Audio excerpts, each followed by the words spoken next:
The birth of Group C Junior in 1983, later renamed C2, opened up the World and European Endurance Championships to teams unable to compete on a budget with the giants. Like Group C, this class required closed-body prototypes, but placed much tighter restrictions on capacity and fuel consumption. This created a space for small, highly creative constructors. It was in this context that the stage was born where spice engineering would soon shine.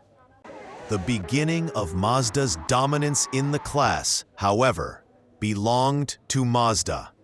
Its lightweight, powerful rotary engines perfectly matched the spirit of the C Junior, offering high speed with low fuel consumption. This dominance was broken in 1985 when British Spice Engineering, using a TIG chassis and a Cosworth engine, took the first Le Mans victory in its category. This signaled that the brothers Gordon and Derek Spice had a bright future ahead of them in the world of prototypes. The years 1987 to 1990 were a period of absolute Spice dominance in the C2. The team abandoned the Tiga in favor of its own designs, refining them season after season, using developed versions of the Cosworth DFL V8. The results spoke for themselves.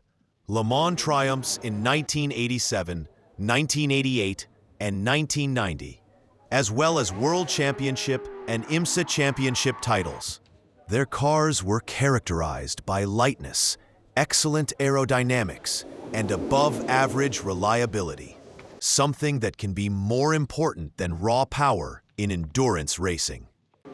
In 1991, the FIA completely overhauled the regulations, sparking a revolution in both groups. The newly created C1 class included futuristic prototypes with 3 5-liter naturally aspirated engines, while earlier designs, including those equipped with large turbos up to 7.0 liters, were relegated to the downgraded C2 class. Spice found itself caught between these two worlds. Some of their SE89C and SE90C chassis continued to use Cosworths, but one example was completely different. During technical inspection at Le Mans 1991, the red prototype, designated number 42, entered by Italian Euro Racing, caused a sensation. It wasn't just the livery that caught the eye, but above all the famous Cavallino Rampante, the yellow shield with the black horse, the symbol of Ferrari. The paddock was abuzz with rumors. Was Ferrari secretly returning to Le Mans? Was it testing a new design? The truth turned out to be more complex, but no less fascinating. The team did indeed fit a Ferrari racing engine into the Spice SE88P chassis, and not just any old one. It used a turbocharged 3.5-liter 308C Series V8, similar to the one previously used in the Lancia LC2 in the C1 group. At its peak, this engine produced over 800 horsepower, making it one of the most powerful Ferraris ever fitted to prototypes in the late 1980s. Spice had never before possessed such power. Installing the Ferrari engine required significant modifications to the SE88P chassis.